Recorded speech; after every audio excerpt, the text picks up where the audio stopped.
hari ini. Tentunya semangat ya, karena sekarang ada di Inspiring Alumni dengan salah satu alumni yang luar biasa nih. Ada dari Sosiatri ya kalau dulu, Mbak Amalia Prabowo. Selamat siang Mbak. Selamat siang. Ya, kerap dipanggil Mbak Amalia. Iya, Amalia. Iya. Oke, nah boleh Mbak perkenalan sedikit biar teman-teman di rumah nih mungkin yang lagi di kos gitu kan, teman-teman Visipol biar lebih akrab gitu dengan Mbak Amalia. Oke, selamat siang adik-adik nih ya, ngobrolnya adik-adik Visipol. Saya Amalia Prabowo, saya Presiden Director PT Andalan Ekspor Indonesia. Selamat berjumpa, saya senang sekali bisa kembali ke kampus ini setelah 28 tahun. Sudah lama ya Mbak? Ya, lama sekali. Oke, karena udah lama, coba kita kilas balik. Waktu dulu di Sosiatri itu kuliahnya kayak gimana Mbak? Oke, saya adalah angkatan pertama PMDK. Oke. Jadi masuk universitas tanpa tes, ya, nyombong dikit ya. Nah, pada saat itu saya sangat menikmati sekali kuliah di Visipol karena waktu itu lagi seru-serunya aktivis gitu ya. Kemudian hubungan antara dosen dan mahasiswanya sangat luar biasa, dan kebetulan juga unsur kerakyatannya juga luar biasa di UGM ini, di Visipol terutama. Jadi karena saya waktu itu asalnya dari urban banget gitu ya, begitu masuk ke Visipol ini saya merasakan down to earth gitu. Jadi saya sangat menikmati sekali kuliah di Visipol. Iya. Nah, kalau pengalaman unik banget yang akan diceritakan ke semua orang gitu Mbak tentang kuliah di Visipol ini apa? Pengalaman uniknya KKN sih ya. Jadi KKN-nya seru banget. Jadi kami di tempat yang nggak ada listrik, nggak ada air, yang saya sama sekali seumur hidup nggak pernah merasakan. Nggak ada listrik, nggak ada air gitu ya. Jadi minggu pertama sampai kedua nangis melulu gitu. Yang nggak tahu harus ngapain, stres berat, tapi dengan pengalaman di KKN itu jadi kita bisa melihat dunia lain, sehingga terbukalah empati itu dengan orang lain ya. Jadi salah satu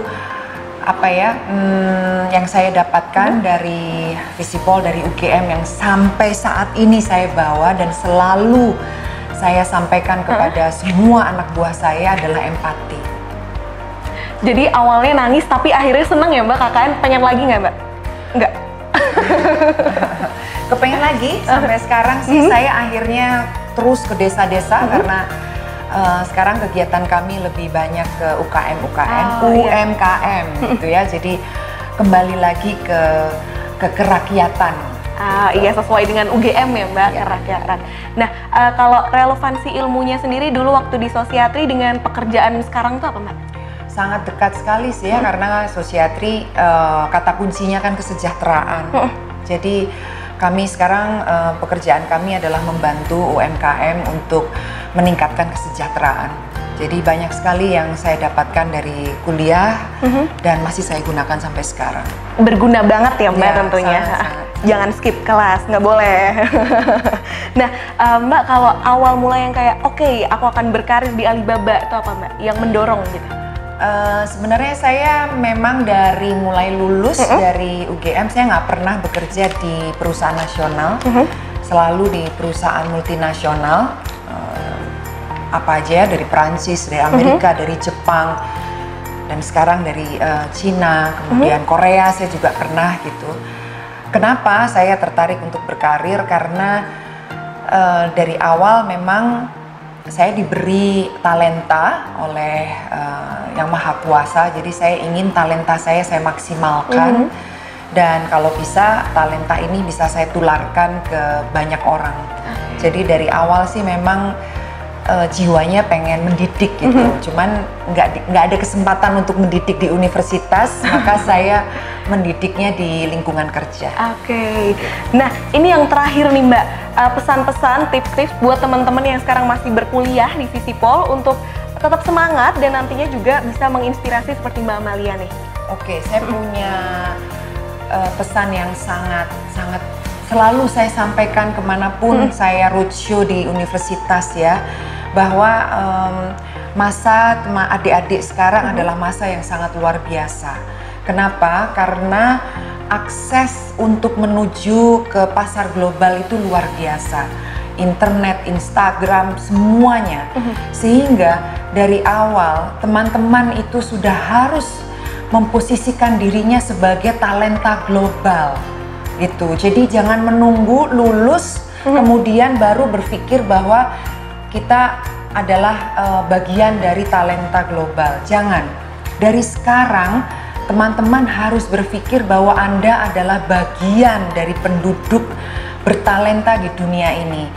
Sebagai contoh sederhana saja, bahwa ketika saya harus hire anak muda nih untuk menjadi pegawai saya nih, kalau sekarang Instagramnya harus dilihat, Facebooknya harus dilihat, apakah anak itu punya blog atau tidak, itu menjadi nilai tambah.